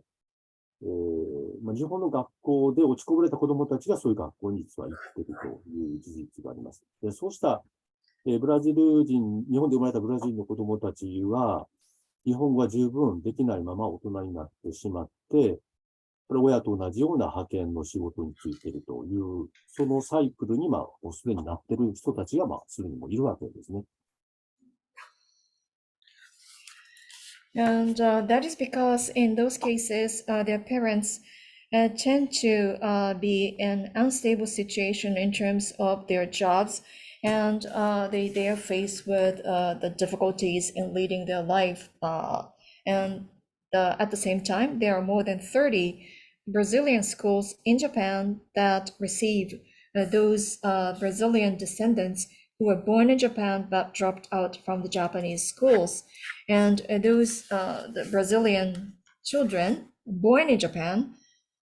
without the opportunity for Japanese education, eventually become adults, and just like their parents, they tend to be employed in rather unstable conditions like the temporary or contract-based works. あと東京とかですね、大都市でもアジアから働きに来てる人たちが、コロナが一服したので、子どもたちを呼び寄せるというケース、最近非常に増えてますが、その子どもたちも今、日本の学校に行き始めてますが、学年によってはですね、やはり日本のもう学校、これはご承知だと思いますが、日本の小学校で学ぶ感じってのは1000以上あるんですね。ですから、小学校の4年、5年生でもし日本に来ると、なかなか日本の学校についていけないという子どもたちがたくさんいてですね、それをNPO の人たちが一生懸命支援はしてますけれども、なかなか日本の学校のレベルについていけない人たちがやっぱり多くいるということですね。And also in big cities like Tokyo, there are many Asian workers. And because the COVID, the impact has the calmed down to some extent, many of them are now bringing their children to Japan. And therefore, those Asian children also start to go to Japanese schools. And then they find out that they cannot keep up with education there. For instance, in the Japanese elementary schools, they have to learn more than 1,000 kanji or Chinese characters. Therefore, if they are at the age of 4th or 5th grade, they cannot catch up or keep up with the education that is offered. And thus, there are some NPOs that are supporting those children. I wonder if I could ask a follow-up question. It seems like a flaw in the Japanese system that someone could arrive here in 4th or 5th grade and not succeed. I mean, if you move to America or Europe at that age, many people have done it in reverse from Japan or Korea or China. You are able to integrate into the system and are taught English. Why is it so? Is it mainly the kanji issue that's the problem? で、ちょっとその続けて質問したいんですけれども、どうもこれ日本の制度に何か欠陥があるんではないでしょうか。その4年生、5年生ぐらいの年齢でやってきて成功しないような場合でも、例えばこれがアメリカだったらば、例えば日本からとか韓国系、中国系、そういった人たちでも、その教育を受けることができ、そしてシステムの中に組み入れられていくことができるわけですけれども、なぜそうはなっていないんでしょうか。一つはですね、もちろん、ごめんなさい。で、理由は漢字でしょうか。すいません。はい、はい。一つはですね、それでうまくやっていく、子供たちはもちろんいます。ただ、そういうですね、外国人の子供を受け入れるっていうことに、慣れてるっていうかですね、そういう経験のある地域っていうのはまだ少ないんですよね。こういう現象っていうのはもうアメリカの前何百年前からずっとあるわけですけど、ここ短い期間、数十年の話です。多分10年、20年に急激に増えてきた話ですので、学校も、多い、例えば新宿の話をしましたけども、新宿はそれなりのシステムはちゃんとあると。で、そういうシステムがない学校がまだまだ日本で多いです。それから、本当の田舎の方に行くと、もう外国人の子供は初めてで、全くわからない、そういう経験が、先生方が経験ない、学校も経験ないので、日本人と同じように教育すると、全然授業についていけない。だけど、日本では、落第っていう制度がありませんので、結局、全くわからないままでも卒業しちゃうんですね。そういうですね、やはり、システムの問題っていうのは、まだまだあると思います。Oh, of course, there are those children that would be successfully educated in Japan as well. But I have to point out the fact that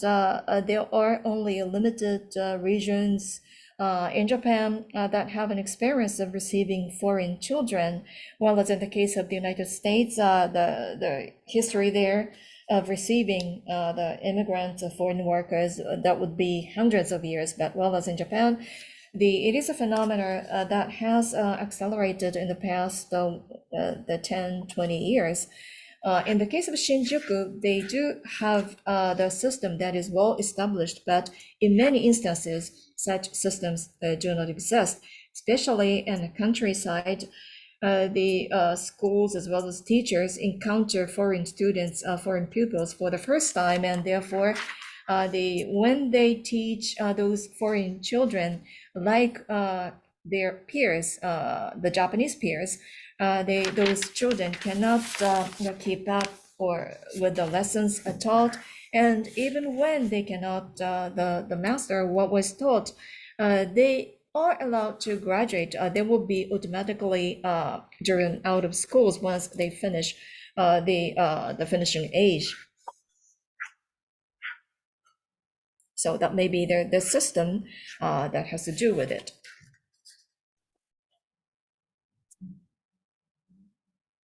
どうもありがとうございます。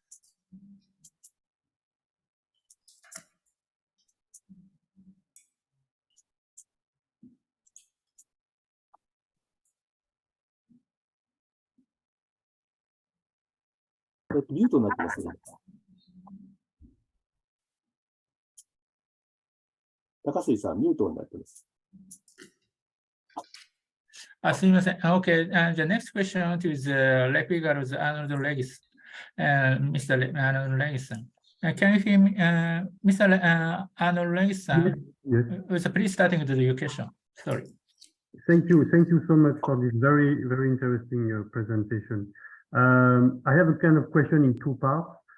Some people say that Japan has actually a Gulf state immigration policy, meaning that they welcome many immigrants, but only on a temporary basis. So I was wondering what do you think of this statement, and what is the average length of immigrants in Japan? Is it increasing? Is it decreasing? And my second question is, I don't think in your presentation you touch upon what seems to be the sheer hostility of the Ministry of Justice towards immigration. As you know, the condition to get age has become harder. To get Japanese nationality is still quite hard. when you talk about education, education is mandatory until 16-year-olds for Japanese, but not for foreigners. So if they wanted to welcome immigrants, I think the government should do immigration mandatory also for foreigners. And asylum will become harder when the new law is passed. In fact, one of the Tokyo Immigration Bureau directors, Mr. Fukuyama, openly writes in an interview that he is opposed to immigration. And so as long as there is this sentiment at the Ministry of Justice, immigration will be seen as a necessary evil and less people will come if there is no good economic conditions. So what do you think of this? Do you think Japan has a Gulf state immigration policy? And do you think Ministry of Justice has hostility towards immigrants? Thank you. 大変興味深いご質問どうもありがとうございました。2つの部分に分けた質問なんですけれども、まず1つ目としては、日本としてはその移民政策というのは何かその、中東諸国のようなと言いますか、つまりあくまで一時的なその労働者としてしかその移民に関しては受け入れないと歓迎しないというように思われますが、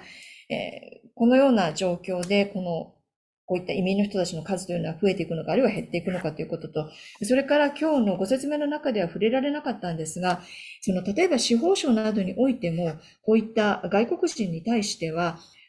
敵意というか反感というか、そういった意識があるように思われます。また、義務教育に関しても、日本人は義務教育ということで、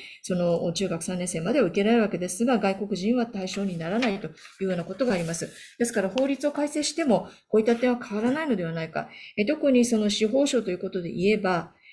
法務省について言えばですが、入国管理局の福山氏が、インタビューで、公に移民には反対だというふうに言っております。こういった感情、つまり法務省も含めて、この移民というのは必要悪であるというような見方をしているわけですが、そのような日本人の移民を敵対視といいますか、そういった見方をしているということをどのように思われますか？はい、興味深い質問ありがとうございます。一つですね、一番目は、移民はですね、外国人は一時的な日本は滞在者としかして見てないんじゃないかということなんですけども、ですね、日本で活躍してもらうために、やっぱり日本語の習得が必要ですね。そうすると、一時的な滞在者ではですね、日本語の習得できないですね。これ大変な言語ですから。それは何ていうんですかね、結局日本語を習得しないので一時的な滞在者にならざるを得ないっていうところがあるわけですね。ただ、これはやっぱり変えていかないと、ホワイトカラーの仕事をして、しっかり給料を得る仕事になると、日本語の習得はやはり必要不可欠です。そうすると、長期日本にコミットする人でないとですね、それはできないわけですから、これ、なんですかね、鶏と卵の話ですけれども、日本語ができるっていうことがあれば、長期にその方も滞在されると思いますし、日本もそういう人であれば必要であると。ただこれからは、単に労働者としてですね、一時的な労働者として日本は必要になるだけでなくて、人口が減ってくるっていうことは消費も減ってくるわけですから、消費者としてもですね、日本にずっと居続けていただくと。家族で、日系ブラジル人でいうと、家族滞在が認められてますから、そうするとお子さんが生まれるとですね、机を買ったりとかですね、いろんなものを揃えるわけですね。そうすると消費に実は結びついてるんですね。これから必要なのは単にやっぱり短期の労働者じゃなくて、日本に定住する人たちが、労働者だけではなくて、日本で生活し、暮らし、日本社会を支えるという、そういう人たちが必要だということは私は明確だと思いますので、それをもう、政府、社会としてですね、そういうことを明確に打ち出すべきだという、そういう時期に来ていると思います。最初の質問はそこです。Thank you very much for very interesting questions. You asked about the Japan viewing those foreigners as only a temporary residents or staying here only on a temporary basis.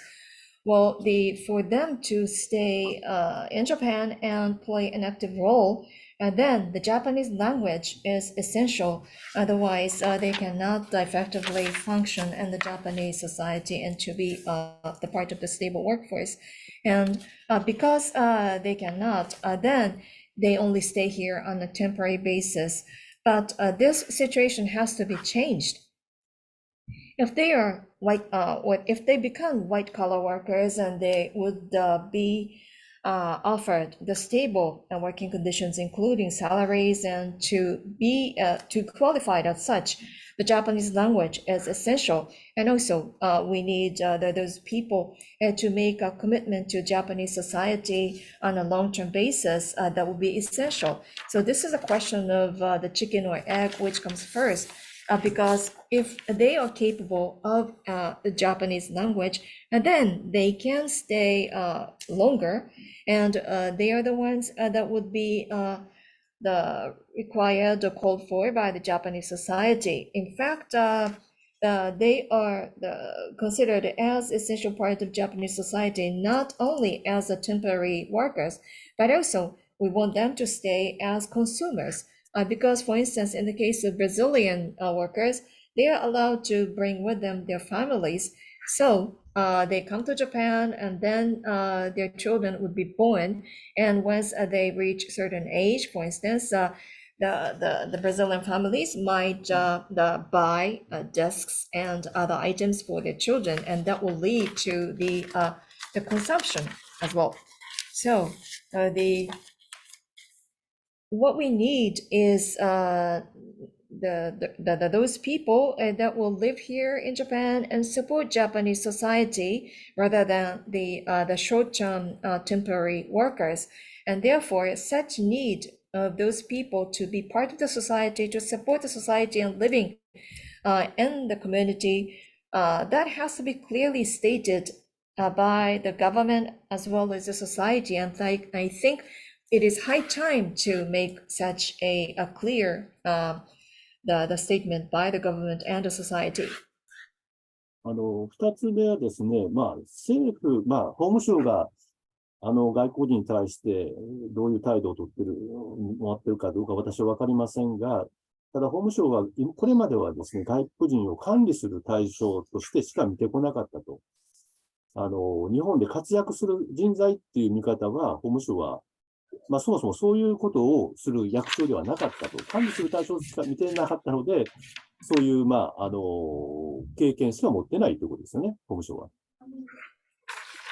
And touching on the second part of your question, well, I can't elaborate exactly on what kind of positions the attitude the Minister of Justice have toward the foreigners, but to begin with, for the Minister of Justice, they view foreigners as those that are under the control by the ministry rather than the human resources to contribute to the society. In other words, because of their jurisdiction as such, they don't have such an experience of viewing foreigners as such. They just look at them as those subject to the control.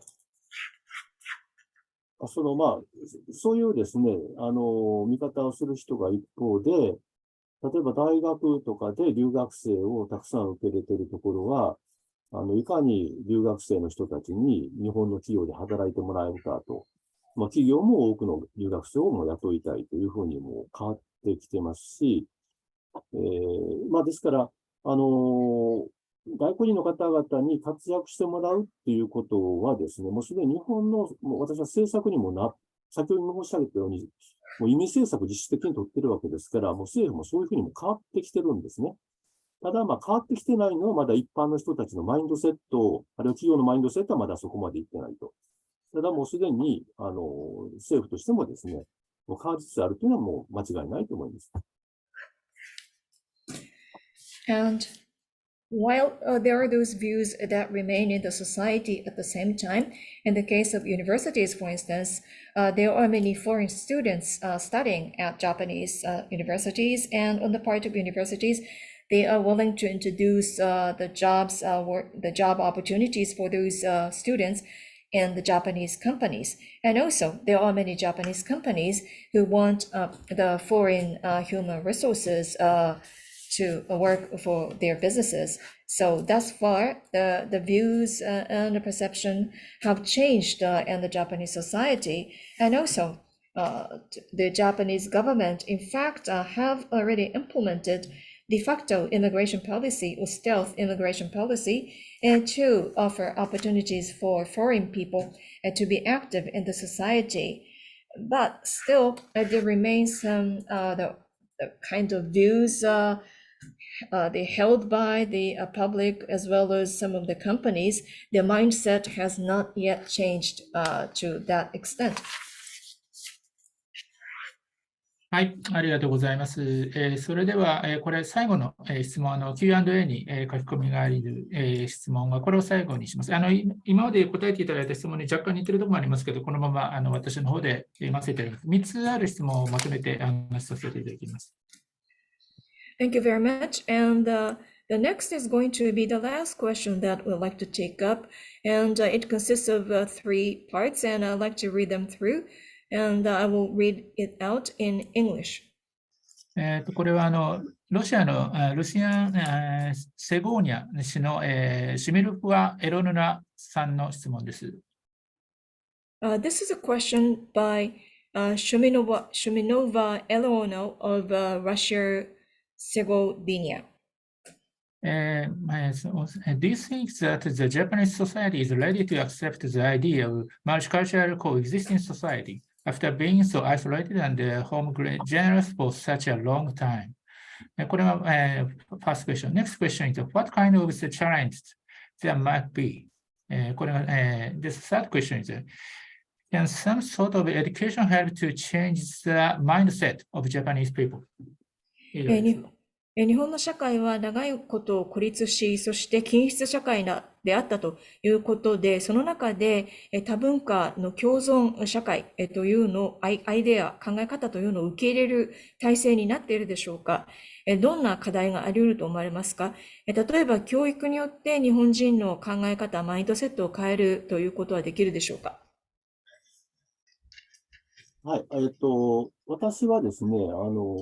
教育によって十分変わると思いますし、さっき申し上げたように、日本人は別に外国人に対して、すごく嫌ってるわけとかですね、外国人を排斥したいと思ってる人がマジョリティではまずないということですよね。Yes, I think education can change other people's mindset or perception. As I said earlier, first of all, the negative view toward the foreigners and they should be driven out of the countries, such is not held by the majority of the Japanese people. 日本人のですね、良いところっていうのは、歴史を見るとですね、例えば明治維新の時に何が起こったかというと、もう侍のちょんまげでヘアスタイルが変わり、服装が変わり、それから仏教でですね、禁止されてた、肉ですね、ビーフとか、それをいっぺんに食べるようになったわけですね。これ本当に、10年ぐらいの間に全部変わってしまったわけです。それだけ大胆に日本っていうのは実は、変化があったら、それだけ適応してきた国なんですね。And one of the virtues of the Japanese people can be seen from the history. At the time of Meiji Restoration, all of a sudden, there were a series of radical changes, including the hairdo of samurai warriors, the way they are dressed, and they started to enjoy meat, like beef and pork, which were banned under the Buddhism teaching. And all those changes took place in a short span of 10 years or so. So Japanese can be very bold in making changes and adapt to the new reality. ただその時はですね、日本のポピュレーションは非常に若かったので、今高齢化しているので、その違いはあるかもしれませんが、私は、多文化共生とか外国人のですね、各地域の草の根でのそういう活動をずっと、そういう人たちと付き合いをしてきましたので、私には、非常にポジティブに、日本人は異文化に対してすごく関心があるし、海外の文化に関心がものすごく強い国民で、そういうチャンスがあれば、そういう人たちと交流したいと思っています。ただ、問題は、そういう機械とかシステムがですね、今十分でないと。そういうシステムをしっかり、良いシステムを作れば日本人はちゃんとアダプトできるというふうに私は思っています。Well, the one difference back then and now is that the current population is increasingly aging, whereas back then the population was quite young. But despite that, as to the possibility of the multicultural coexistence, in fact, I haven't engaged in such activities in different the local communities at the grassroots level. And therefore, based upon my experience, I can say that the Japanese people are actually having very positive views toward the foreign cultures, the different cultures, and show a very strong interest. And therefore, they are willing to be engaged in exchange if they are only given the opportunities. But the challenge here is that there is no well-developed system or opportunities. So once such systems are established, then Japanese are quick to adapt. はい、ありがとうございます。それで